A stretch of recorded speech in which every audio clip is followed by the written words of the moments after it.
Om Swastiastu.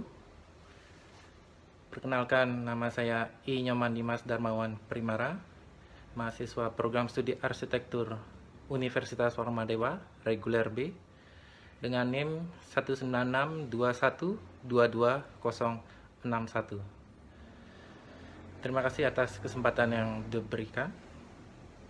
Sebelumnya yang terhormat kepada Bapak Insinyur I. Nyoman Warnata MT sebagai dosen penguji 1, dan kepada Bapak Dr. I. Nyoman Nuri Artana ST MT sebagai dosen penguji 2 sekaligus pembimbing saya. Dalam kesempatan ini saya akan mempresentasikan laporan seminar proposal arsitektur saya yang berjudul Perencanaan dan Perancangan Urban Art Gallery di Belah Batu Gianyar, yang dimana presentasinya akan saya mulai sebagai berikut.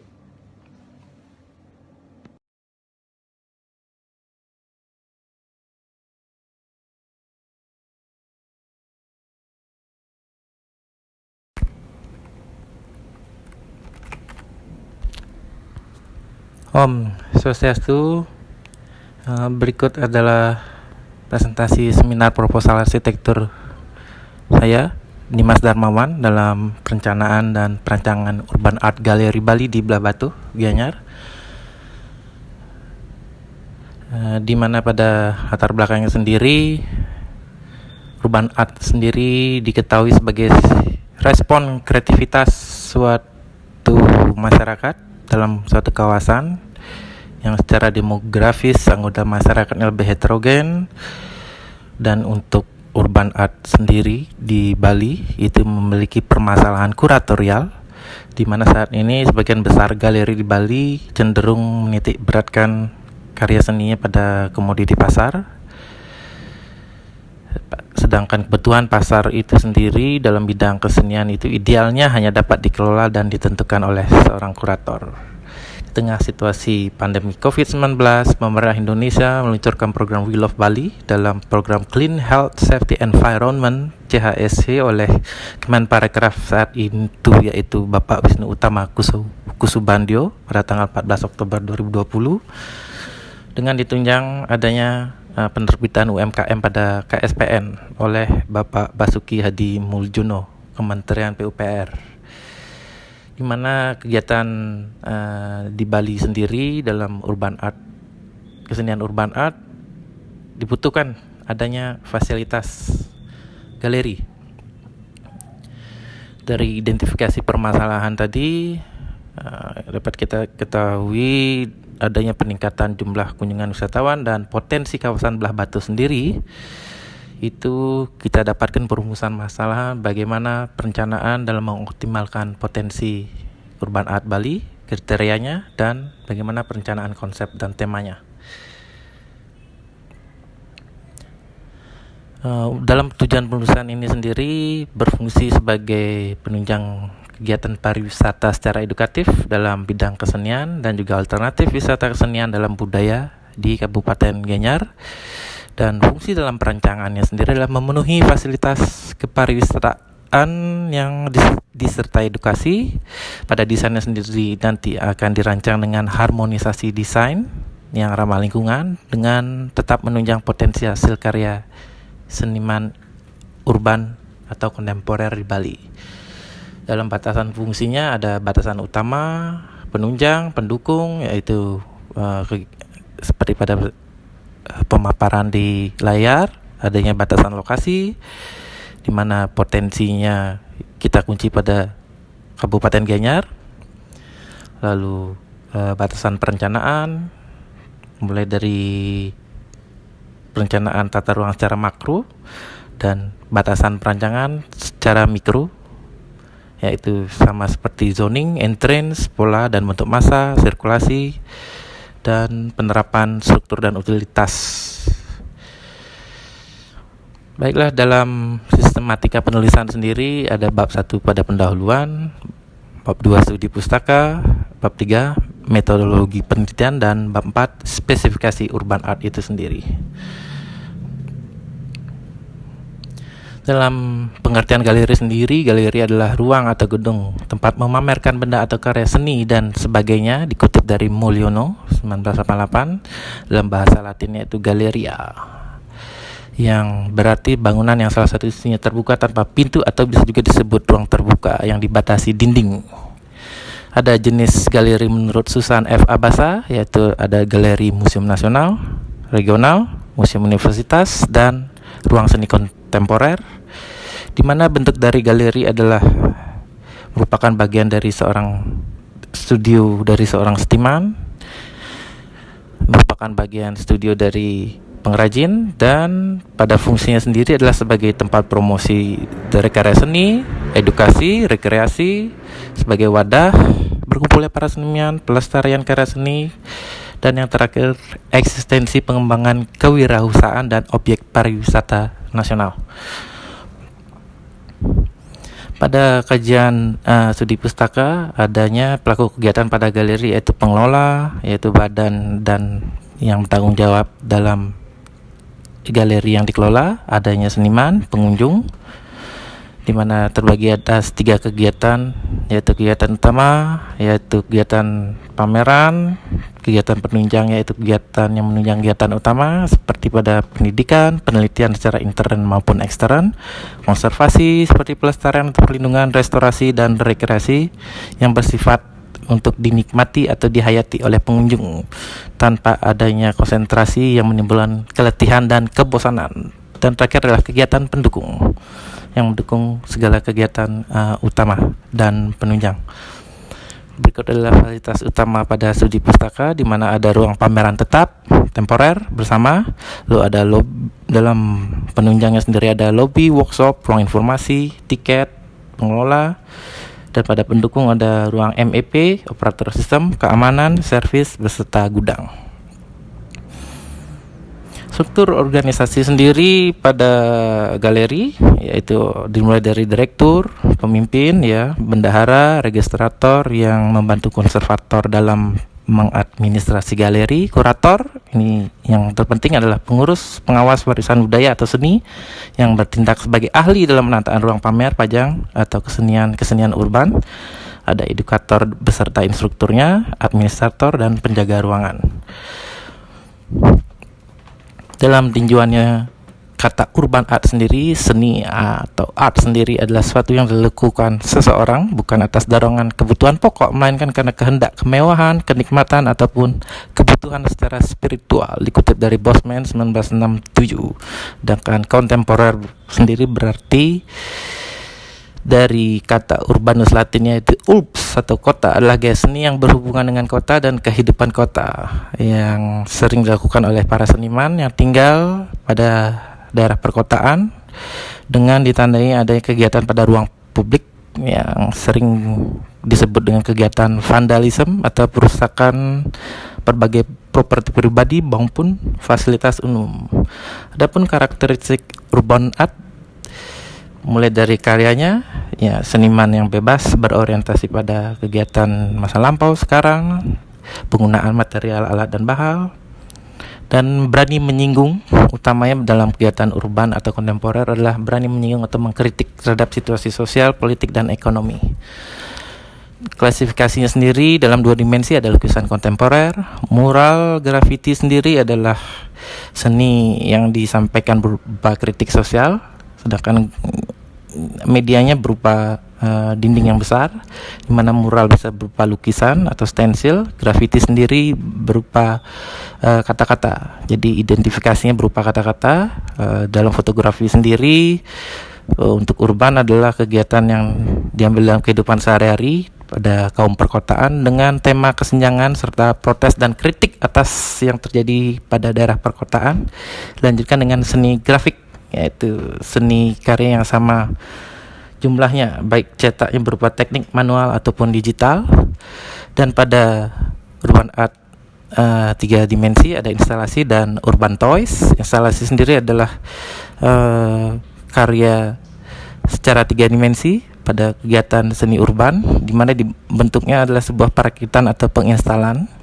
Dan juga dengan urban toys yang biasanya cenderung dibuat secara terbatas, di mana ini dimulai pada tahun 90-an, daerah Eropa dan Amerika, begitu juga Hong Kong, Jepang, dengan prototipe awal yang digunakan bahannya adalah fiberglass dan resin. Dalam pertunjukan urban art sendiri ada teater, seni tari urban art, dan performance urban art. Ini adalah bentuk improvisasi dari kegiatan pertunjukan pada kesenian urban. Secara tinjauan arsitektural, secara fungsi urban art gallery sendiri di Bali memiliki sebagai fungsi memamerkan kesenian urban Bali dengan tujuan yaitu pembuatan alternatif tempat rekreasi kesenian bernuansa kontemporer dengan beberapa pelaku kegiatannya, klasifikasi lingkup kegiatan, beserta fasilitas utama yaitu ruang pameran. Fasilitas penunjangnya disesuaikan dengan studi pustaka sebelumnya. Berikut fasilitas pendukung yaitu pada toilet, lahan parkir, hingga pada ruang servis dan keamanan. Oh ya, dalam galeri ini juga didapatkan kios makanan dan minuman yang berfungsi secara umum.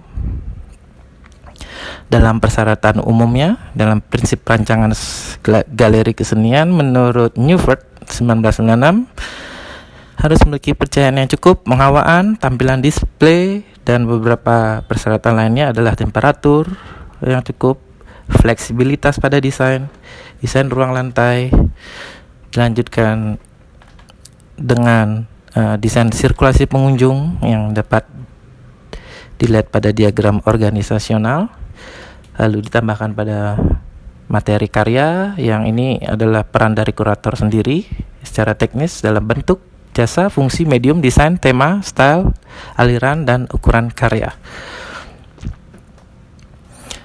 Dan dilanjutkan dengan labelisasi, yaitu ada penyeragaman label, penulisan harga, ya ini berupa price list, ya tata letaknya yang ditata oleh panitia, lapis eksterior, dan sistem keamanan.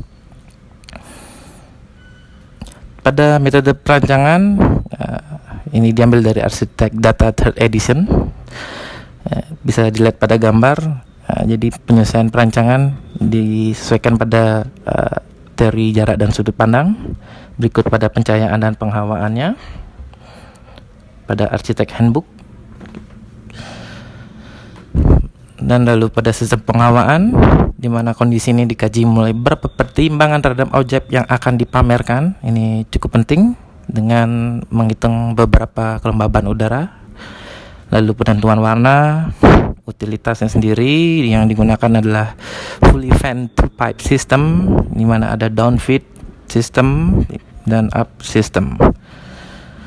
Adanya sarana pengamanan, dan lalu dilanjutkan dengan adanya sarana publikasi, angkutan ruang, dekorasi, dan struktur yang akan diterapkan pada perancangan ini melalui studi pustaka, mulai pada substructure yaitu fondasi, superstructure yaitu pada rangka pada bangunan sendiri, dan upper structure adalah konstruksi rangka pada bagian atap yang akan ditimbang atau dipertimbangkan melalui baja ringan ataupun kayu dengan kelebihan dan kekurangannya masing-masing. Pada galeri studi presiden sendiri, saya ambil pada galeri seni Komaneka yang terletak pada Monkey Forest Ubud di Gianyar, Bali, yang dimiliki oleh Pandey Nyoman Wahyu Sutejoneka, ya, didirikan pada awal tahun 1997 dengan beberapa fasilitas utama, yaitu ada fasilitas grafis, instalasi, lukisan, dan adanya fasilitas workshop yang digunakan secara fleksibel di lantai 2. Berikut adalah area penerimaan tamu sendiri, lalu fasilitas pendukungnya. Dan ini adalah penilaian pada bangunan yang sangat sederhana, proporsi simetris 2 lantai dengan jenis pencahayaan dan penghawaan yang alami beserta buatan.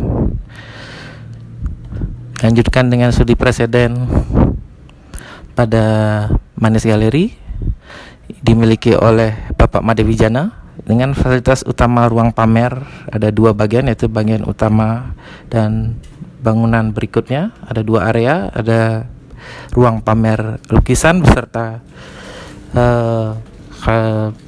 pahatan, lalu batik, dan adanya ruang workshop menjadi ruang produksi ya pada ruang kesenian ini. Fasilitas penunjangnya cukup banyak, adanya penerimaan tamu, kasir, lalu pada fasilitas pendukungnya juga adanya rest area pada bagian belakang Manis Galeri ini terhubung melalui lantai 2 dan area parkir beserta mes pegawai. Tampilan eksteriornya sendiri cukup mewah dengan desain entrance yang baik.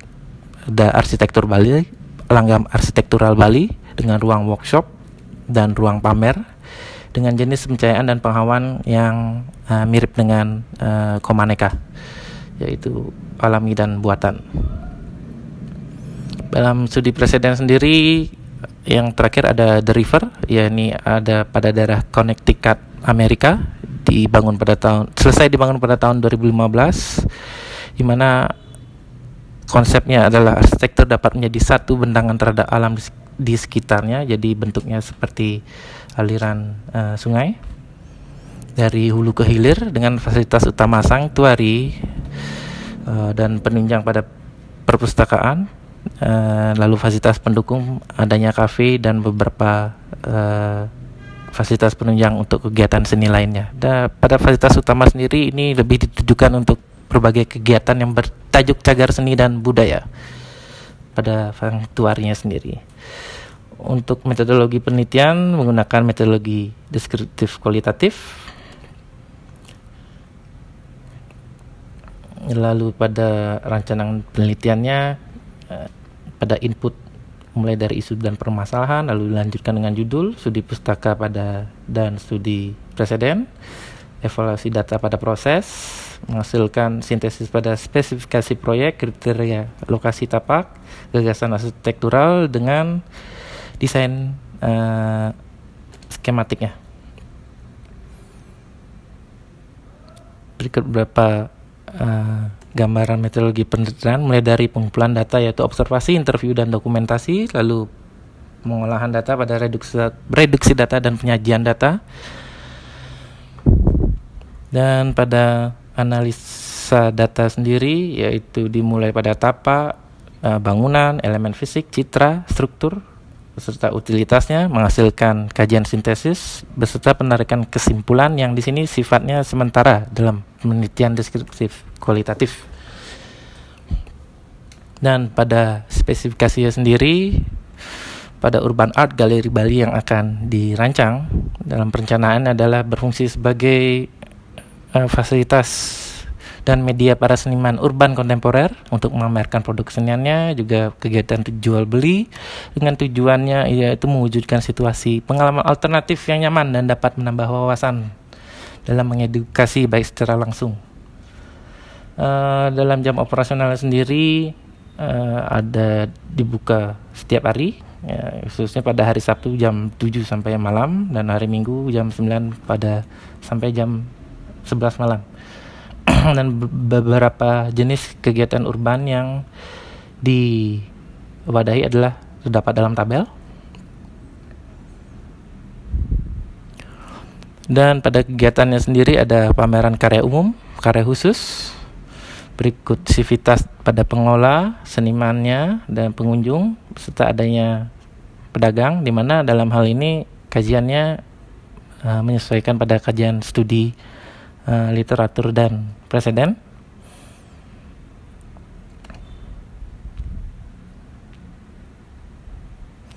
Dan pada fasilitas utama adanya fasilitas ruang pameran temporer, karya khusus, dan pameran permanen dengan fasilitas lobby. Pada penunjangnya ada lobby, tiket, ruang informasi, mini amphitheater sebagai tambahan, dan ruang pengelola. dan pada pendukungnya ada ruang operator, penyimpanan. Pada servis adanya ruang MEP, gudang, dan ruang servis untuk alat-alat urban art sendiri. Dalam prediksi kapasitas ruang sendiri, fasilitas secara total yang didapatkan pada penelitian ini, ruang yang dibutuhkan adalah 3.475,71 meter persegi dengan perhitungan dan kajian dari proyek sejenis. Berikut adalah kriteria pemilihan lokasi yang berada pada daerah Gianyar, yang memiliki Sukowati, Belah Batu, Gianyar, Ubud, Tampak Siring, Tegalalang, dan Payangan sebagai kecamatannya. Ada 7 kecamatan. Dan penulis sendiri mengarahkannya pada daerah Belah Batu, di mana kawasan Belah Batu adalah menyesuaikan pada kepentingan ekonomi pada RT/RW tahun 2012-2022 dengan kriteria pemilihannya yang terurai pada tabel dan dihasilkan pada alternatif 3, yaitu alternatif site 3, penjumlahan yang sangat tinggi. Dan lalu masuk pada gagasan arsitektural, di mana penataan tapak menyesuaikan pada filosofi Trihita Karana, di mana zonasi tenang, semi bising, dan bising itu diurutkan dari dimasukkan urutannya sesuai dengan kelompok ruang utama, yaitu pada ruang utama ada utama, area madya yaitu kelompok ruang penunjang dan pengelola, area nista adalah kelompok ruang servis. Dalam penataan tapak sendiri untuk zonasi pada entrance, ya seperti lihat pada gambar, posisi akses dan juga penggunaan material, ya ada material paras Jogja, bambu sebagai pagar, dan pecahan batu palimanan yang disusun dengan pola acak. Gapura menggunakan penambahan unsur 3D untuk menyelaraskan pada desain lukisan 3D art. Penataan bangunannya sendiri menyesuaikan pada pola bangunan dengan sistem campuran, disesuaikan dengan zoning pada tapak, dan orientasi bangunan sendiri ada orientasi utama, orientasi ke dalam, dan orientasi keluar. Di mana hal sini adalah orientasi pada masa bangunan dalam tapak sehingga bentuk masa bangunan terbentuk angka 8. Nah, pola bangunan sendiri mengelilingi ruang luar atau open space.